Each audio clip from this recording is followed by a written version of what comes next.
Data protection and privacy teams are under more pressure than ever with new laws, AI oversight, data breaches, and the constant expectation to do more with fewer resources. That's why TrustArc built a modern privacy and data protection management platform powered by Arc Intelligence.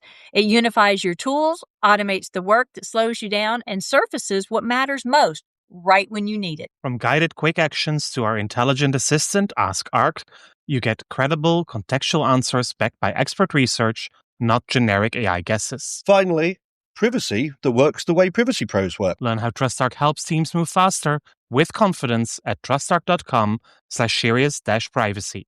That's trustarc.com/serious-privacy.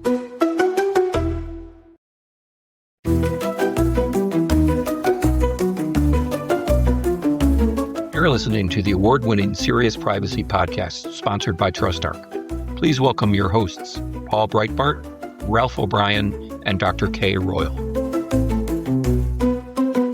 The beast is back. We haven't spoken about the Privacy Shield or the data privacy framework for a long time on this podcast, but it's back. Last week, on June 29th, the U.S. Supreme Court ruled in Trump v. Slaughter that the FTC is no longer an independent agency.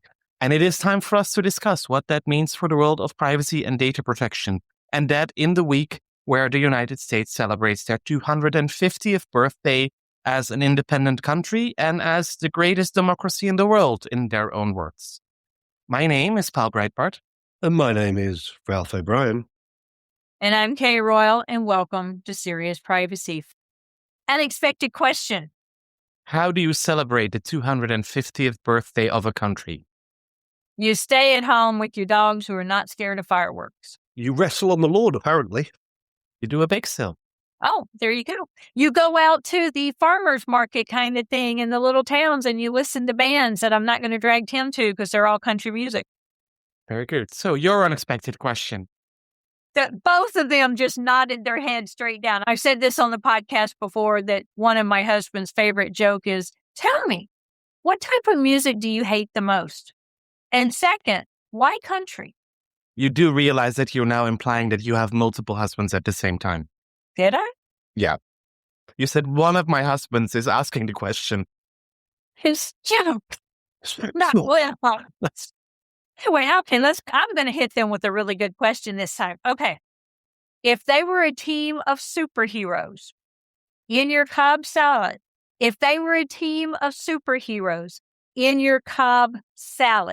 which toppings would be the leader? Your tomato, avocado, cheese, eggs, bacon, or chicken? Thank you for giving me the ingredients because I didn't actually know what was in a Cobb salad. I'm missing the corn. Is this an American thing? Is a Cobb salad an American thing? Yeah. Cobb salad is a very American thing. I'll always take bacon as a thing. Yeah, definitely bacon. Bacon would have to be the leader. And corn would probably be the supervillain, I would suggest. No, that's the cheese already. So the cheese is out. The cheese is out. We're done with the cheese. The cheese is out. And we don't know which comes first, the chicken or the eggs. Given that it's a salad, I would vote for tomato to be the actual lead, so that at least it's a vegetable that's in the lead and not a protein. Tomato's a fruit, isn't it? Tomato's a fruit. Okay, fair enough. Then any other vegetable. Any other vegetable. But you're right, because I was thinking when we said bacon would be the leader, I'm thinking, yeah, but bacon is the sexy one. Bacon is the one that everyone wants. So bacon's like the Wonder Woman of the superheroes. You got to have a Tony Stark. I know I'm mixing up Marvel and whatever, but Justice League and blah, blah, blah. But you got to have a boring but smart thing as the leader. So maybe tomato will do that. And we could add a Cobb salad to the Serious Privacy Cookbook as well. Oh, we will. There we go. But then one without cheese or with optional cheese. One without cheese or optional cheese. And apparently on a Cobb salad, there's no corn. Just wanted you to know that. There's no corn cob. Speaking about supervillains, does Chief Justice Roberts maybe qualify to some extent? As a supervillain? Mm-hmm. It depends on what side of the presidential debate you're on, right? The side of democracy. So the other decision on the birthright citizenship, the majority came down on the side of the Constitution to uphold birthright citizenship. So I can't say he's a complete supervillain. I can't say he's a complete superhero. Upholding, however, the president's ability to fire appointed members of an agency. I'm trying to think what's the right word. It's not the agency, it's not the oversight committee. It's an independent agency. It is, yes. Is it an independent agency? This is the question. So for those people that haven't seen the story, I think it's worth going into a bit of background here. We've got a case in the US, Trump versus Slaughter, that was basically about the independence of the FTC. Is it constitutional for the FTC to be an independent organization? And the court has ruled, basically, no, that the FTC should be answerable to the president, in this case, President Trump, and therefore is not an independent authority. Then we have to look at the other side of the pond, as we say, where the EU has this requirement, of course, to have independent authorities in order to ensure that then people get a fair shout when it comes to the way they're dealing with things like international transfers and data right. And so when we add the fact that we no longer have an independent authority after Trump versus Slaughter, there are questions being asked once again about international transfers and the validity of the EU-US data transfer framework. And people like Max Schrems have been very quick here in putting in letters to the European Commission to say, let's get rid of this then. Let's very quickly move to strike down the data privacy framework because there's no longer an independent authority who is going to be in place, which would then invalidate the whole thing. Yeah. Your thoughts, Paul? My thoughts are supported, I should confess, by a LinkedIn post from Gabriela Zandveer, who, of course, as always, has read the opinion multiple times and given her very diligent analysis. I'm not scared to admit that I'm heavily relying on her findings as well. But one of the things that Chief Justice John Roberts, who writes for the majority of the Supreme Court, this was a 6-3 ruling, he writes that the president must have the assistance of officers that he can trust, although it is up to the Senate to decide whether to confirm those with whom the president would prefer to work. Neither Congress nor the courts may saddle him with those with whom he cannot work. Subordinates who exercise the president's power are subject to removal by him. Then, and only then, can they remain accountable to the president and the president to the people. This in itself already is an interesting statement because Rebecca Slaughter, the FTC commissioner who was now fired, was nominated by a certain President Donald J. Trump as the 45th president of the United States. So let's not forget that he was the one actually also requesting that she serves at the pleasure of the president. But it becomes relevant, this whole discussion about whether or not commissioners of the Federal Trade Commission can be fired or not, indeed, as Ralph mentioned, because the FTC is one of the oversight bodies that is appointed under the EU-US data privacy framework. Yeah.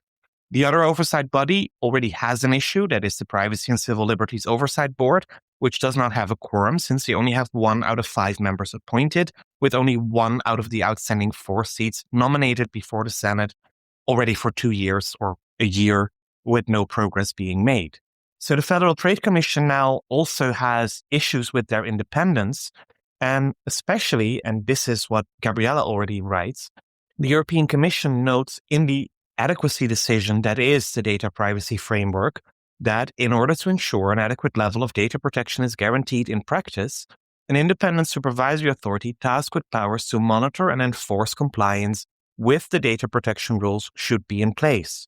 The Federal Trade Commission is an independent authority composed of 5 commissioners who are appointed by the president with the advice and consent of the Senate.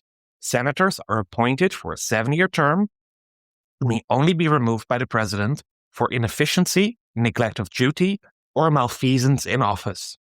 Those are the 3 criteria that the European Commission accepts for removal of an FTC commissioner, while retaining a level of independence required for adequacy. And that is the part that is now broken. Yeah, it's not the only part that's broke, but it's one more nail in the coffin, right? But no, it's been long held here in the United States that agencies, most of them are set up under the executive branch. However, they carry responsibilities of all three branches. And when I was doing my PhD in public affairs, one of the things that is kind of recognized by people who talk about these things is agencies are almost a fourth branch of government.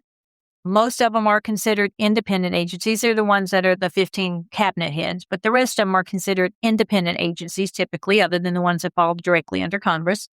But they are set up to be independent. So they have aspects of the executive. They have aspects of Congress. They pass the regulations. They enforce their regulations. They have acts of judicial where they have their own internal courts and hearings and ability to do that. So they carry the powers of the other three branches within the United States, yet they are not recognized as a branch of government themselves.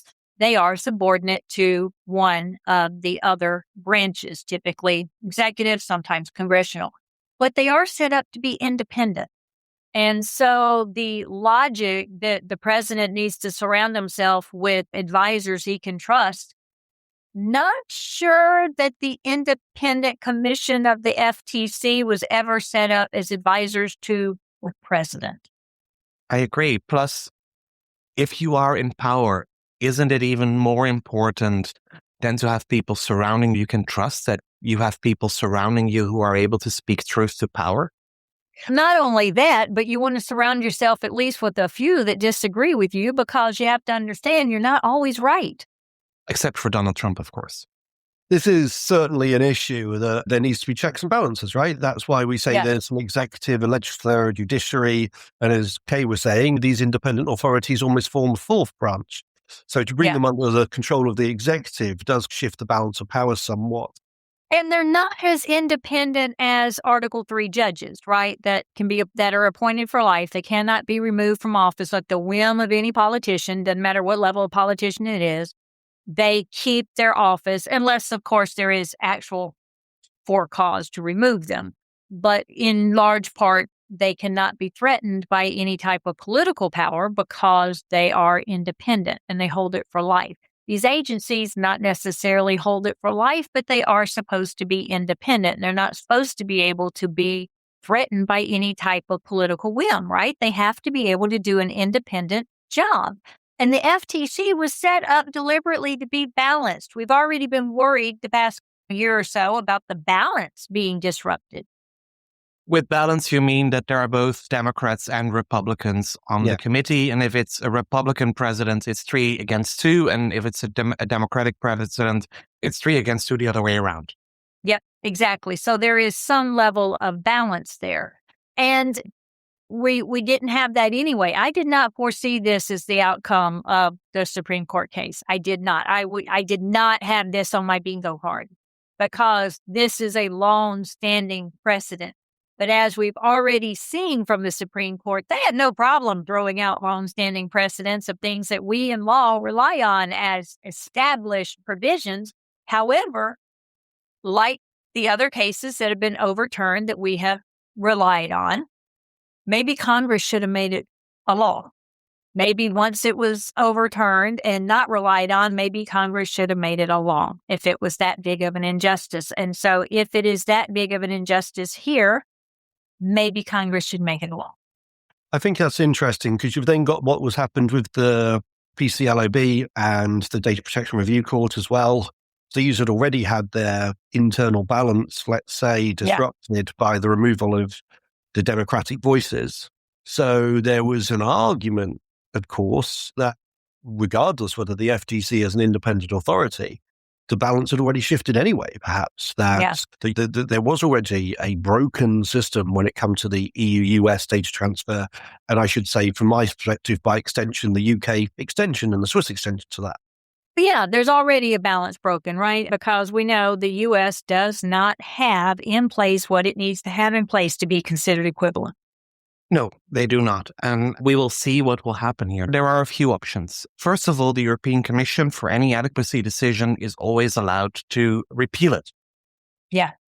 So that is an option that they could do. And that is also what you see the activists now calling for, that the European Commission will bring forward their review and find this together with the PCLOB as sufficient reason to say, at the very least, we will suspend the data privacy framework for the time being until such time that independence is restored, or that they will just withdraw the whole adequacy decision. Likelihood that they will do that, in my view, is fairly low because of the economic consequences that will have. I would agree. Actually, without any disrespect to the European Commission, I think in the past we've seen them not bury their head in the sand exactly, but certainly take we're not going to do anything unless forced to do so by the courts of justice when it comes to data transfers. I don't completely agree with you on that, because we have seen that they have suspended the negotiations on adequacy with Mexico following the change of statute of the Mexican Data Protection Authority. So there they thought the change of statute and the loss of independence of the Mexican INAI was actually sufficient to not proceed with adequacy. So it might be a bit of a double standard here. It is a double standard. I would definitely agree with that. Because of the economic power of the US, we see a very different thing happening.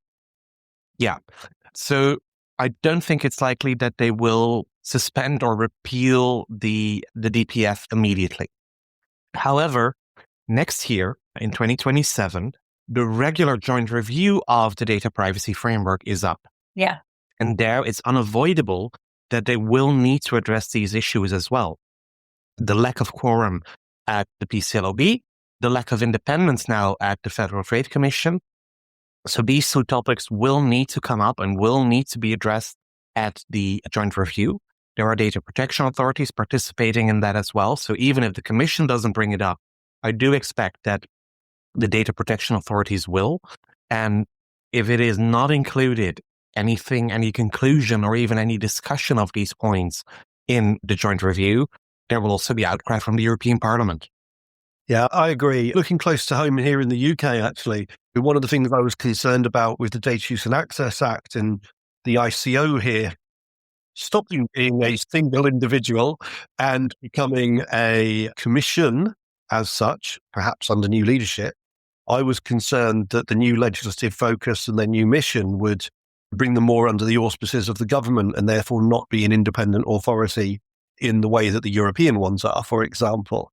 So I think there are some interesting parallels here for me closer at home to keep an eye on this, because could the ICO be considered an independent authority if it's subject to government legislation that then changes its mission to say do things like promote innovation and promote competition rather than protect fundamental rights? Yeah. I think that remains to be seen. And then the third thing that could happen at the European level is court challenges. We know that there is an ongoing challenge before the Court of Justice of the European Union in the Latom case, which in first instance, of course, was lost by the complainant because the court considered he did have insufficient standing for this case to be heard. That is a potential outcome, of course, of the appeal as well. There are other cases making their way through the motions, but that will take a long time before anything will end up before the Court of Justice of the European Union. A ruling may even only be had by the time this president leaves office again. Yeah, I would agree. The courts are powerful, Schrems 1, Schrems 2. And yeah, I was almost surprised Latom actually did not, or went the way it did because of the lack of standing of Philippe Latom. Interesting, there's a little bit of addition there in that this week we've also had Microsoft throw in. Microsoft released a statement a couple of days ago. John Palmer, their chief legal officer, and Carrie Benn, their chief privacy officer, have put out a statement saying Microsoft are committed to customers' right to privacy, blah, blah, blah, blah. However, we want to defend the EU-US privacy framework and have formally intervened before the case of the Court of Justice of the European Union, because even though they want to protect privacy, which is what the statement says, they also want to be able to do business on both sides of the Atlantic. That's one of the big drivers for it, right?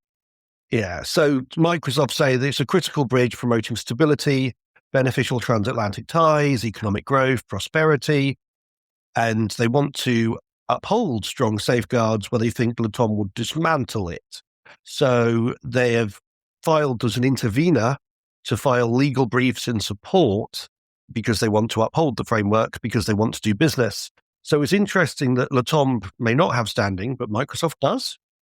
I don't know what to say here. It's wait and see for the appeal to see where it goes.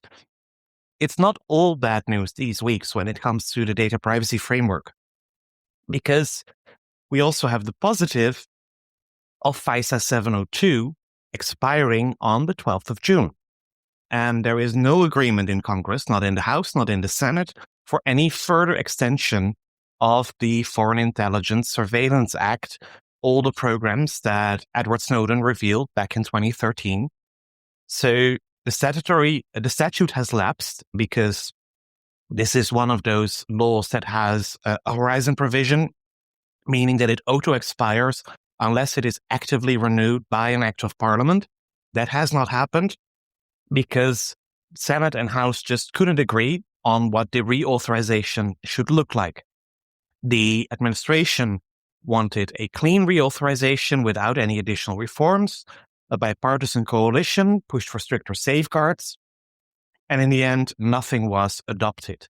And that means in practice that FISA is set to expire. The legislation has already elapsed, but the Foreign Intelligence Surveillance Court, created under Section 702 in March, had already renewed most of the court orders that would allow for certain programs to run. And that means that those will expire in March of 2027. If no new FISA law or FISA renewal is adopted by US Congress by then, that also means that all the activities under the Foreign Intelligence Surveillance Court's auspices should come to an end. I say should, because we never know what's going to happen. But that is at least the intention of the legislation, that as soon as the law expires and also the court approvals expire, that the surveillance should come to an end. What are your thoughts on this, Kay? This is your backyard. Do you think there'll be some sort of last minute pulling it out of the fire, or do you just think that people just won't be able to agree? I don't think people will be able to agree, but that doesn't discount that something might happen at the last second to push it through, because they can disagree and push it through at the same time and decide to argue about it later. Seems to be the way things are going. Let's just do it and argue about it later. Exactly, right? Just put it in place. We'll argue about it later. We see that happen a lot, unfortunately. So, yeah.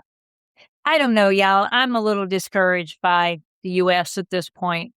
I'm sorry. I really am. I know another good thing happened with us talking about the Supreme Court cases this week. So the one on, I don't know how to pronounce it, Chatrie, that the law enforcement geofencing is considered a violation of privacy. So even when it's held with a third party, in this case, Google, and to let you know what this means is a reversal. We can't ask to get a warrant to ask for something on this particular person, but what we can do is we can ask Google for every person that was within these 3 towers at this time. Can you give me a list of everyone that was there? It's the same thing as bank robberies, and these are our cameras on the street, and here's are all the cars that were parked around the bank for the past 48 hours, track them down, right? So is that what this is going to go into? Is you can't do that either, right? Is being geofenced by your phone location drastically different than being geofenced by your car location? Yeah, there were conversations in America around geofencing around reproductive health facilities as well, right? Yep. And there had to be laws put in place to say, yeah, no, can't do that. Because that was the same thing they were doing. Because we have the third party doctrine where you don't have to have a warrant to go to information held by a third party, because if you gave your information away to a third party, you have no expectation of privacy in it, which is a little flawed when you consider our technological world. But you can't really have a choice about whether or not to give your data away by using a mobile phone if it's considered pretty much default to always have a mobile phone. You're forced to give away your data, right, in order to participate in the consumerism.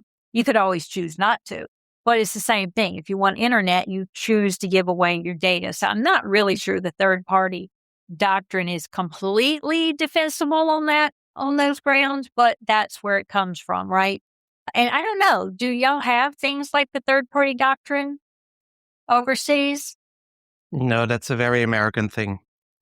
So, there we go. For all of our fans, those that don't understand, in the United States, there's this thing called the third-party doctrine. Again, what I just said, if you give your data to a third party, then the law enforcement doesn't have to have a warrant to get it from that third party because you wouldn't have given it away if you wanted to keep it private. That mattered when the third parties weren't like what we have nowadays, that everything is in the cloud, right? Your mobile phones, your internet, your everything. So quite often, law enforcement, government will go to these third parties, Facebook, social media, Google, Microsoft, all of these, and you can go to their websites and look for their third-party reports, their request reports. Yeah. There's usually thousands and thousands of them that come out. They're running it usually at least 6 months behind because you got to finish the 6 months and then let there be time. But they'll tell you how many requests they got in.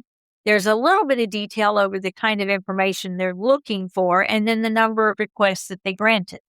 We get requests like that. We get requests like that from law enforcement authorities also to platforms like the one that I am working for. Those requests can be made, but there is still an expectation of privacy. So it can only be done under a specific order or under specific legal provisions. Then law enforcement or other judicial authorities can request information to be provided by any organization. They may have that data. If they have that data, but that doesn't mean that there isn't an expectation of privacy or an expectation of data protection. GDPR still applies. There needs to be an appropriate legal basis in order to be able to order the data to be handed over. Yeah, it's interesting. It's something that's just happened under our Data Use and Access Act in that. So law enforcement, by the way, law enforcement in my country, certainly, they can request that you give them the information, and data protection law have got exemptions that allows you to do it. So you are okay to give the data to law enforcement and use it for that secondary purpose for the detection, prevention, and investigation of crime. However, it doesn't require you to. So if they actually want the data, you can say then you don't want to give it to them. You can actually say come back with a court order. Yeah, come back with a warrant. So you can actually say, come back with a court order, and then we're required to give you the data. So data protection law will allow you to, if you want to cooperate with the law enforcement, but won't require you to. And as a reminder for those people in Europe as well, law enforcement, actually the investigation prevention of crime doesn't fall under the GDPR at all. Generally speaking, it falls under the law enforcement directive and is exempt from the GDPR. If you are a law enforcement authority, of course. And to be clear, these large American companies don't grant all requests. I'm looking at the Microsoft report, their principles. These reports include separate sections for requests based on law enforcement, national security, and civil authorities, and that they follow the same response principles for responding to all government requests. They review every legal demand to ensure it's valid and applies with the laws. A subpoena or its local equivalent is required to request non-content data, and a warrant or its equivalent is required for content data. Microsoft discloses customer data only when legally compelled to do so. They do not provide any government with direct or unfettered access to customer data, and they do not provide any government with encryption keys or the ability to break encryption.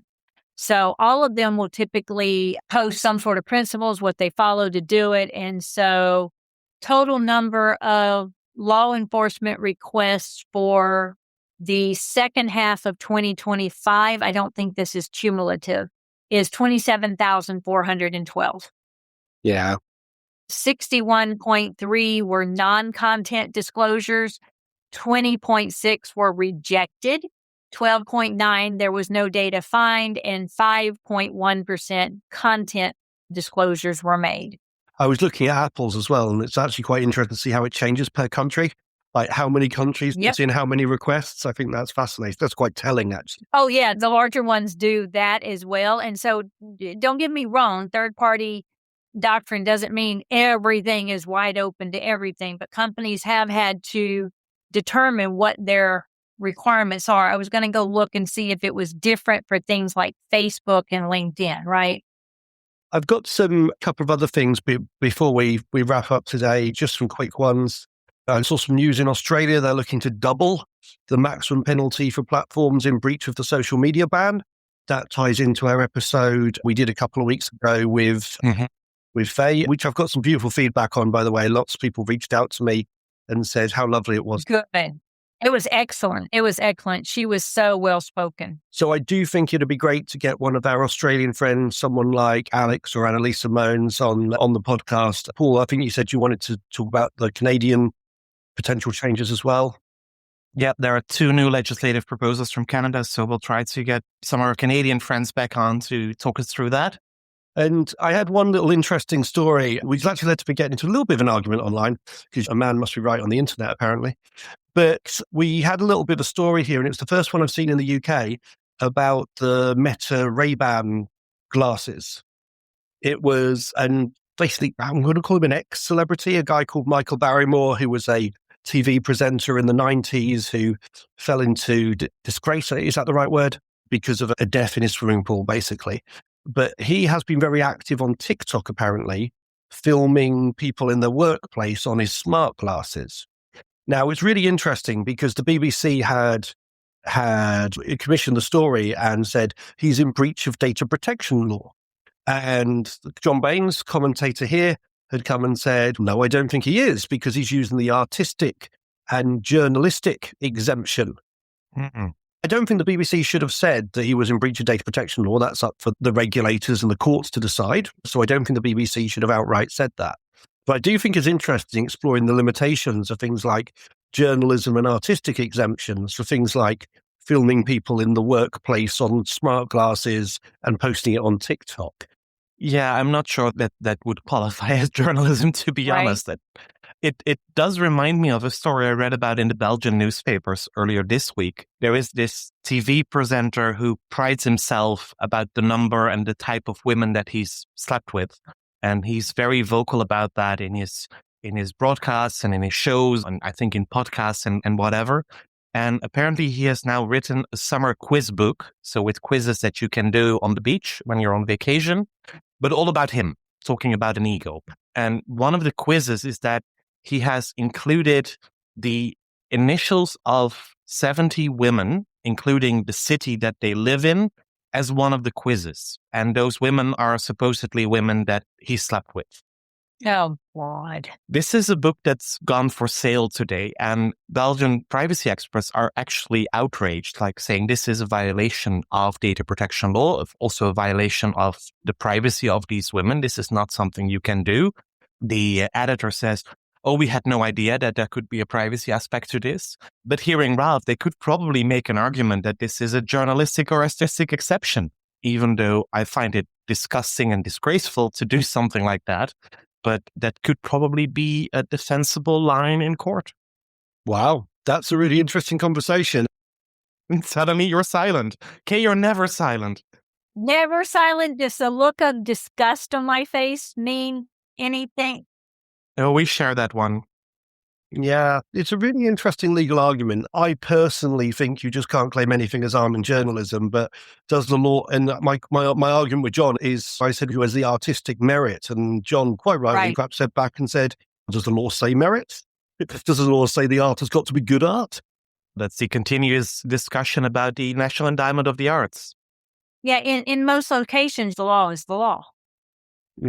Yeah, but unfortunately, data protection being principle-based and the fact that everyone's got different degrees of openness, and I always say when we do a DPIA, you may think it's necessary, adequate, appropriate, justified, necessary, all of those words, and you might do that assessment, but will the data subject make the same assessment?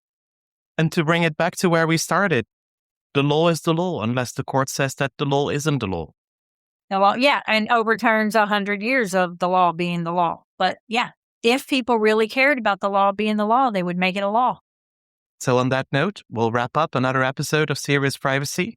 Thank you for listening this week, and see you in the next week, or hear you in the next week. Bye now. Yeah. Goodbye. Now that was Serious Privacy. Please subscribe on your favorite podcast app and leave us a review. You can find us on LinkedIn, Instagram, and Blue Sky as Serious Privacy. Feel free to drop us a question or a comment. We'd love to hear from you.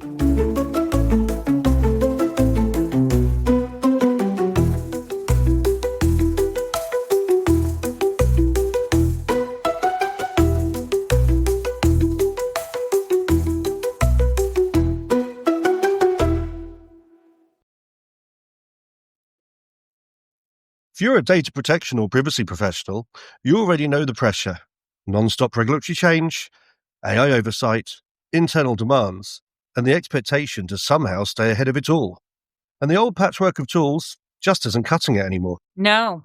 That's why TrustArc created a modern privacy management platform powered by Arc Intelligence. The TrustArc platform brings your workflows, evidence, research, tasks, and applications all together in one unified and intelligent workspace so you don't waste time digging, clicking, or context switching. With Ask Arc, your privacy assistant, you can ask plain language questions about laws, jurisdictions, or even your own program data and get credible, cited answers based on NIMBY research and more than 1,000 global laws. It's explainable, transparent, and purpose-built for data protection and privacy. So if you need to add a vendor, create a cookie banner, or start an assessment, quick actions take formally complex tasks, turn them into bite-sized guided workflows to save you time. It's a platform that thinks like you, works like you, and helps you move faster with confidence, whether you're a seasoned DPO or you're just getting started. See how modern privacy gets done. Explore Arc at trustarc.com/serious-privacy. That's trustarc.com/serious-privacy.